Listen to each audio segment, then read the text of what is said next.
A nossa mente, ela é limitada porque nós crescemos nesse corpo limitado pelo tempo e espaço. Nós entendemos as coisas linearmente pelo tempo e espaço. Quando eu falo sobre encabeçamento de Cristo, você logo pensa de uma forma linear, né? Cristo encabeçando todas as coisas de uma forma linear. Mas eu quero mostrar para vocês que o encabeçamento de Cristo que Deus deseja realizar é fazer Cristo ser um ponto de união de toda a criação, inclusive com Deus. E essa criação não é somente a criação material em que nós vivemos, nessa terra, nesse universo material. Então nós pensamos que Cristo, né, é o ponto de conexão, ele encabeça todas as coisas linearmente nesse universo em que nós vivemos. Nós acabamos de ler no versículo 16 que Deus não só criou esse universo visível, não só criou esse universo material em que nós vivemos, mas Ele também criou o universo invisível. Ele também criou, antes de nós, os anjos, que são os espíritos, né? E Deus também criou o quê? Criou, né? Por exemplo, aqui diz, as visíveis, as invisíveis, sejam tronos, soberanias, principados, potestades, tudo foi criado por meio dele e para ele. Quer dizer, então existem dimensões diferentes das coisas. As coisas criadas por Deus estão em universos diferentes, em dimensões diferentes. O nosso mundo material, o universo em que nós vivemos, físico, não é aquilo que você pensa ser. As coisas não são assim também tão linearmente. Vocês sabem que o próprio físico conhecido que faleceu, Stephen Hawking, ele procurava conciliar a teoria de relatividade do Einstein, que explica o seu universo, com a física quântica, que lida, né, as equações que lidam com as partículas subatômicas, né, da física. Mas existe uma lacuna, não consegue se unir essas duas parcelas da física. E ele estudou a vida toda, né, para achar uma equação única. Por isso que ele estava procurando a teoria do todo. Teoria do todo. E ele gastou um bom tempo da sua vida para estudar as singularidades. Que são as singularidades? É exatamente naquele ponto que a física não sabe como aplicar suas leis. Por exemplo, vou explicar para vocês. O nosso Sol é uma estrela. E você sabe que uma estrela, o nosso Sol, nossa estrela, ainda é uma estrela pequena. Existem estrelas gigantescas, muitas vezes maior do que a estrela. E essas estrelas gigantes são candidatos à formação de buracos negros quando morrerem, quando a estrela se acabar. Eu vou explicar para você o que é isso. Por exemplo, uma estrela é formada por uma nuvem muito grande de gases e principalmente um armazém muito grande de hidrogênio. E essa massa enorme de gases faz com que essa estrela também tenha uma gravidade enorme que puxa todos para o meio, para o centro, e capaz de fazer desabar, esmagar tudo isso. Mas esses gases, como hidrogênio, estão em constante fusão nuclear, né? Por isso que, graças a Deus, hoje nós acordamos, tem um calorzinho do Sol, né? E por quê? E temos a luz do Sol. Quem é que faz surgir esse gás, esse calor e essa luz? É a combustão da fusão nuclear do hidrogênio do Sol. Estão queimando bilhões e bilhões de hidrogênio por minuto para nos dar um pouco de calor, para nos dar a luz solar durante o dia. Então, essa fusão nuclear entre os átomos de hidrogênio libera uma energia enorme, que nem aquelas bombas nucleares, vem daí. Então essa fusão nuclear libera energias enormes e faz um certo equilíbrio de forças entre a força de gravidade que tenta fazê-los desabar, e eles liberam essa energia para o exterior. Então isso mantém, né, a estrela em equilíbrio. E quando a estrela envelhecer, depois de bilhões de anos, o hidrogênio é totalmente consumido para transformar em hélio. Então os átomos de hidrogênio entram em fusão, né, geram energia, geram o calor, né, geram luz e transformam-se em átomos de hélio. E quando terminar, né, os átomos de hidrogênio chegar a consumir os átomos de hélio, então esses átomos de hélio, né, vão se fundir, também liberando energia, vão gerar átomos de carbono. E se esses átomos de carbono também entrarem em fusão para servir de combustível, vai chegar aos átomos de oxigênio. E depois disso, no final da cadeia, vai chegar nos átomos de ferro. Portanto, só que quando chega para a fusão nuclear para gerar átomos de ferro, já não liberaria tanta energia. Então perderia esse equilíbrio e essa estrela, né, chegou na sua idade final, desaba pela força da sua própria gravidade. E essa estrela, que era enorme, ela se torna, claro, primeiro, né, eu não vou explicar tudo, primeiro se expande violentamente e depois desaba e se torna em um volume minúsculo. Você imagina toda aquela massa do Sol, da estrela, se tornar em uma bola de beisebol, por exemplo, né?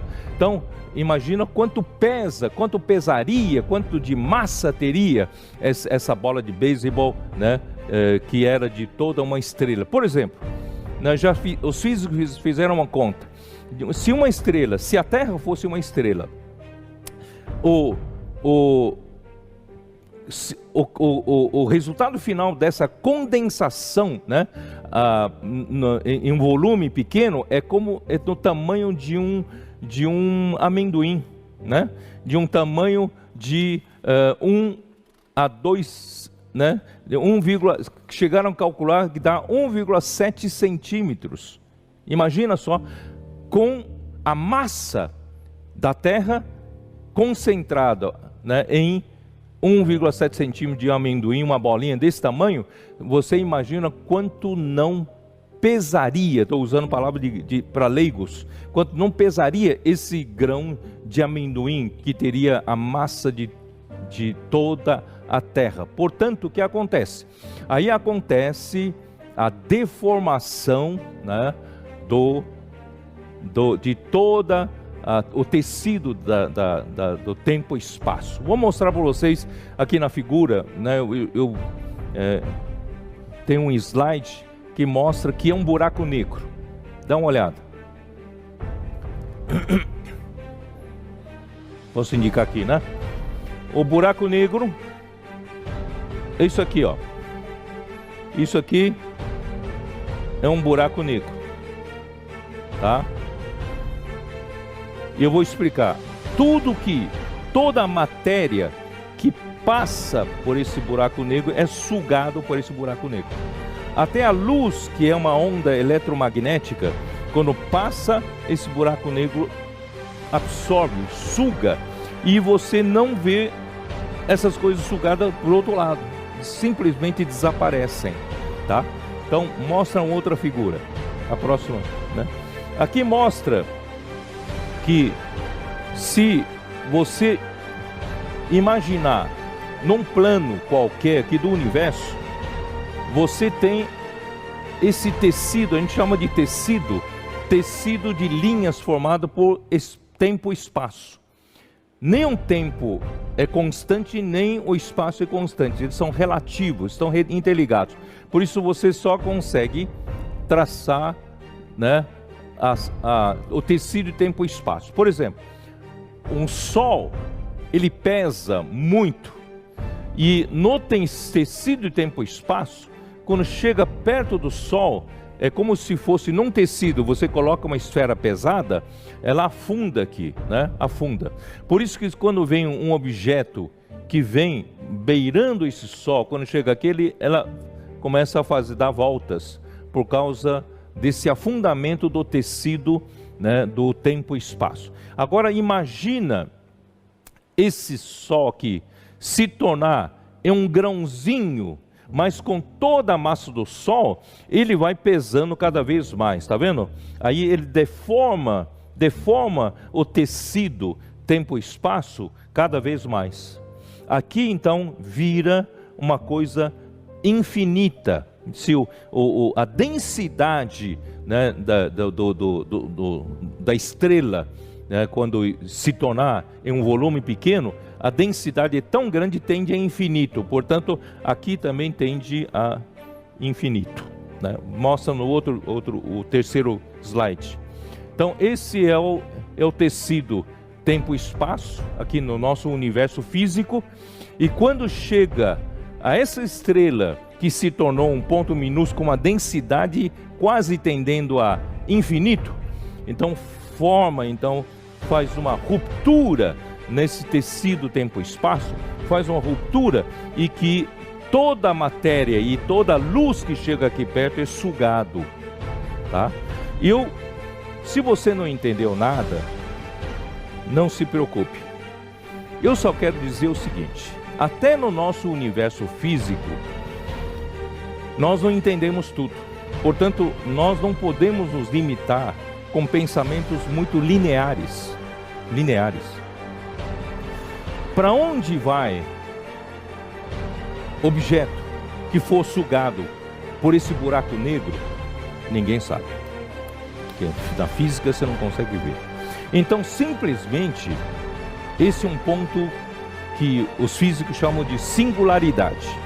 Esse é um ponto em que rompe as teorias da física aqui. E esse é um ponto que leva a matéria para outro universo. Ele leva a matéria e some. E vai para onde? Não sei. Não me pergunte, não sei. Portanto, a criação toda não está em uma só dimensão. Nós estamos nessa dimensão desse universo, mas há muitas dimensões diferentes. Os anjos estão numa dimensão diferente. Eles estão numa dimensão das coisas invisíveis. Eles são espíritos. Os demônios são espíritos imundos, estão em outra dimensão. Nós estamos na dimensão do tempo. E Deus habita a eternidade. Isaías 57 mostra: Deus habita a eternidade. Deus está em uma outra dimensão. Quem consegue conectar essas coisas todas em dimensões diferentes? Quem consegue conectar? Aleluia, Cristo. Cristo é o único que consegue conectar toda a criação, todas as coisas criadas com Deus e também entre elas. Quem consegue conectar coisas em dimensões diferentes, em planos diferentes, não é isso?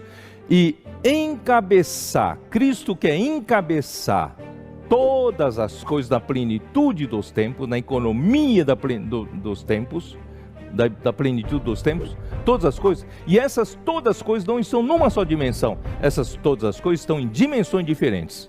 Então Cristo é o único que consegue conectar-se. Portanto, irmão, quando você pensa em encabeçamento de Cristo, você tem que pensar no encabeçamento de Cristo como aquele que une todas as coisas. Ele é o centro. Se o universo fosse... é muito pobre pensar assim. se for num plano, ele é o centro de um círculo, ou de uma circunferência, ele é o centro. Se fosse o universo fosse uma esfera, ele é o centro daquela esfera e que segura toda a esfera. Por isso que a tradução nossa, nele tudo subsiste, ele sustenta todas as coisas, porque ele é o centro, ele une, ele conecta uma coisa com a outra. Graças a Deus.